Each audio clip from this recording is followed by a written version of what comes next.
جی ہاں بالکل، کورنگی سے تقریباً 16 اپریل کو گھر سے لاپتہ ہونے والی دعا زہرا کو جو ہے سندھ پولیس نے بھاول نگر کے ضلع چشتیاں سے جو ہے برآمد کر لیا ہے. دعا زہرا کو اس کے مبینہ شوہر اور ایک اور شخص کے ساتھ جو ہے برآمد کیا، اور پولیس کے حکام کے مطابق جو ایک اور شخص جو سہولت کار بتایا جا رہا ہے اس کو لاہور پولیس کے حوالے کیا گیا ہے. ایس ایس پی اے وی سی سی زبیر شیخ کے مطابق دعا اور اس کے مبینہ شوہر کو جو ہے اپنی تحویل میں لے کے کراچی منتقل کیا جا رہا ہے، جہاں پر کورٹ میں پیش کیا جائے گا. اس بات کی اطلاع جو ہے دعا زہرا کے والدین کو بھی کر دی گئی تھی. صبح ہی ان کی والدہ ہمارے ساتھ موجود ہیں، ان سے جان لیتے ہیں. ایک خوشخبری کی بات ہے کیونکہ کورٹ میں کیس آپ لوگوں نے ہی کر رکھا تھا. کیا کہیں گے، کیا اطلاع آپ لوگوں کو صبح پولیس کی جانب سے ملی ہے؟ تقریباً 6 بجے کا ٹائم تھا، اور میرے ہسبینڈ جو مہدی علی ہیں ان کو فون آیا ایس پی صاحب کا، اور انہوں نے کہا کہ مبارک ہو آپ کو، اور زہرا ہم نے واضح کروا لی ہے. تو بس انہوں نے یہ خوشخبری دی ہے. تو پھر اس کے بعد انہوں نے ہمیں آ کے بتایا کہ اس صاحب مبارک ہو. میری پہلے تو ہمیں مطلب سمجھ نہیں آئی کہ کیا بول رہے ہیں یہ اچانک سے. جب انہوں نے بتایا تو ہم نے اللہ کا بہت بہت شکر ادا کیا، اور سب نے ہی 2 دفعہ شکرانے کے ادا کیے کہ ہماری بیٹی زندہ سلامت ہمیں خیریت سے مل گئی ہے. تو اللہ کا لاکھ شکر ہے بہت زیادہ، کہ میں آپ کو فیلنگ تو نہیں بتا سکتی، کیونکہ 1 مہینہ 21 دن بعد میں اپنی بیٹی کا یہ سنا ہے. اور جب میں دیکھوں گی اور میں اس کی جب آواز سنوں گی تو میری ہم سب کی ظاہر فیلنگ اور ہوگی. آپ بے شک ماں ہیں، لیکن ابھی اس کو کورٹ میں پیش کیا جائے گا اور کورٹ اس کا فیصلہ کرے گی. دوسرا، اگر دعا خود اگر وہ یہ کہہ دے کہ مجھے والدین کے ساتھ نہیں رہنا، تب اس میں آپ اس صورتحال میں آپ لوگوں کا کیا رد عمل یا فیصلہ ہوگا؟ دیکھیں، یہ تو ہم جانتے ہی ہیں، کیونکہ ہماری بچی اغوا ہوئی ہے. تو ایک میں پہلے دن سے ہم لوگ یہی بات کر رہے ہیں، کیونکہ بچوں کا آپ کو پتہ ہوتا ہے ان کے اندر کمی کیا ہوتی ہے یا اچھائی کیا ان کے اندر اچھائی ہے. تو ہمیں پتہ ہے کہ ہماری بچی جو ہے وہ اغوا ہوئی ہے. تو ہمیں پورا یقین ہے کہ ظاہر سی بات ہے بیٹی ہمارے پاس ہی آئے گی، اور وہ بہت چھوٹی ہے. ٹھیک ہے، وہ آپ اس کی پکچر بھی دیکھیں تو آپ آرام سے گیس لگا سکتے ہیں کہ وہ بچی کتنی ہے. تو وہ تو ہم سے زیادہ، ہمیں یقین کریں، ہمیں اپنا نہیں تھا.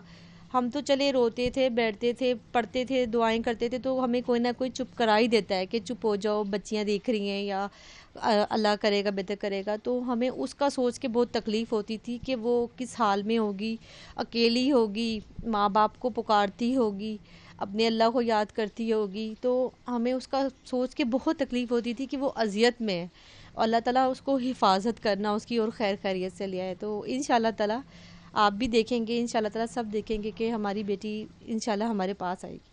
بالکل، پولیس کا بھی یہی کہنا ہے، سب بھی یہی چاہتے ہیں کہ یہ معاملہ آسانی سے صلح ہو جائے اور کلیئر ہو جائے. اس پہ کس گراؤنڈ پر آپ لوگ اس کو کریں گے چیلنج، اگر کوئی ایشو آتا ہے کہ دعا کو جو ہے ہماری تحویل میں دیا جائے، اور دوسری طرف جو کیونکہ ظہیر جو کہ اس کا مبینہ شوہر بتایا جا رہا ہے، اس کی طرف سے بھی یہ ہے کہ پولیس ہراساں کر رہی ہے اور وہ دونوں ساتھ رہنا چاہتے ہیں، تو کیا آپ لوگوں کا گراؤنڈ ہوگا کہ دعا آپ کی تحویل میں دی جائے؟ دیکھیں، یہ تو وہ لوگ بول رہے ہیں نا، کیونکہ جو بھی بچیوں کو اغوا کرتے ہیں، چاہے وہ کسی بھی ایج گروپ کی ہوں، تو جو بچیاں جب اغوا کرتے ہیں تو انہوں نے اپنی سیف سائڈ یہی رکھی ہوتی ہے کہ بیان دلانا، اور دوسری جو یہ کرواتے ہیں ایف آئی آر باپ کے خلاف، خاندان کے خلاف، تاکہ وہ ڈھونڈ نہ سکے. ماں باپ چپ ہو کے بیٹھ جاتے ہیں. اب ہمیں تو پتہ تھا کہ ہماری بچی ایسی نہیں ہے، اور ہمیں پتہ ہے ہماری بچی اغوا ہوئی ہے. تو کیونکہ ہم نے تو وہ ڈھونڈا، اور ایک ماں باپ ہونے کا فرض دیا کہ ہم نے اپنی بچی کی آخری کوشش تک کی کہ ہمیں چاہیے، اور ہم اپنی بیٹی کی حفاظت کریں گے. تو وہ ہم نے کی، اور ہمارا جو ساتھ بھی دیا میڈم شیلا رضا ہے، انہوں نے بہت دیا.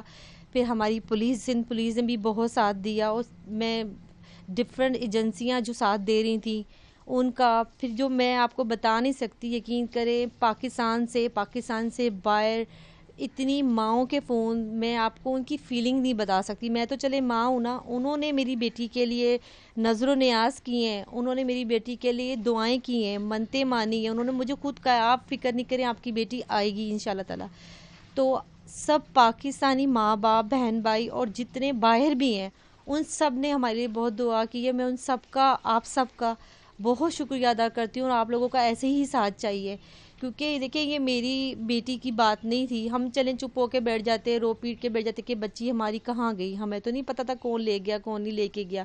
ہم نے تو یقین کریں ان کو دیکھا تک نہیں تھا, نہ ہمیں پتہ تھا یہ کون لوگ ہیں اور یہ کیا کرتے ہیں. تو اگر ہم چپ ہو جاتے تو یہ تو عام بات ہو جاتی کہ یہ باہر بچیوں کو لے کے جاتے. آج میری بیٹی کو لے کے گئے, کل آپ کی بہن, آپ کی بیٹی, کسی کو بھی لے جاتے ہیں نا. تو اس چیز سے یہ تو ہو جائے گا کہ سب لوگ اسٹرانگ ہو جائیں گے, قانون تھوڑا سخت ہو جائے گا, اور ہماری بچوں کو کوئی ہاتھ ڈالنے سے پہلے کم سے کم 100 بار سوچے گا تو صحیح کہ بھئی میں بھی پکڑا جاؤں گا اگر میں ایسا کام کرتا ہوں تو. دیکھیں, آج صبح 6 بجے کے قریب مجھے جو سندھ پولیس کی طرف سے کال آئی تھی. ایس ایس پی صاحب نے مجھے کنفرم کیا کہ بیٹی جو ہے ریکور ہو گئی ہے, اور پنجاب پولیس کے ساتھ مل کر سندھ پولیس نے کوئی آپریشن کیا تھا بہاول نگر کے اندر. اب ڈیفینیٹلی اب جو کارروائی ہے وہ کورٹ کے اندر ہوگی, اور کورٹ کے اندر اس کی ایج ویریفیکیشن ٹیسٹ ہوگا. اس کے بعد جو ہے وہ کورٹ جو مناسب سمجھے گی وہ فیصلہ کرے گی. مجھے چونکہ پتہ ہے کہ بچی 14 ایئرس کی ہے تو وہ اسی حساب سے بچی انشاءاللہ تعالی والدین کو دی جائے گی. دیکھیں, یہ بچی اگر بالفرض 1% چانس سے ایکسیپٹ بھی کر لیا جائے اس بات کو, تو بچی چونکہ انڈر ایج ہے, وہ شادی والا سین تو یہ ہے ہی نہیں, شادی تو نل اینڈ وائڈ ہو جاتی ہے. تو اس کے بعد جو ہے بچی الٹیمیٹلی گھر آئے گی, کیونکہ دارالمان اس صورت میں بچا جاتا ہے اگر وہ اس کی شادی ویلڈ ہو. اگر شادی ہی ان ویلڈ ہو جائے, نل اینڈ وائڈ ہو جائے, تو بچی نے الٹیمیٹلی گھر ہی آنا ہے. اور یہ مجھے 100% یقین ہے کہ بچی جو ہے وہ میرے پاس آئے گی. اور سیکنڈلی, ہم جو ایک چیز جو بڑے عرصے سے اٹھائے ہوئے تھے, یہ کورٹ میں وہ بھی پروو ہوگی. اب پولیس کا یہ کہنا ہے کہ جب ان دونوں کو یہاں منتقل کیا جائے گا تو ابتدائی طور پر سٹی کورٹ میں پیش کیا جائے گا, جس کے بعد سندھ ہائی کورٹ میں بھی ان کو پیش کیا جائے گا, اور عدالت اس بات کا فیصلہ کرے گی کہ دعا زہرا کو کہاں رکھا جائے گا. جب تک جو ہے پولیس کی تحویل میں ہی یہ دونوں رہیں گے. حکام کا یہ کہنا ہے کہ پورے پاکستان بھر میں ہی مختلف مقامات پر کارروائیاں کی گئیں تاکہ دعا زہرا کو برآمد کیا جا سکے, لیکن یہ دونوں موبائل فون بھی استعمال نہیں کر رہے تھے. اس کی وجہ سے کافی پریشانی کا سامنا رہا اداروں کو, لیکن اب تقریباً 1 ماہ سے زائد عرصے کے بعد دعا کو برآمد کر لیا گیا ہے. جی.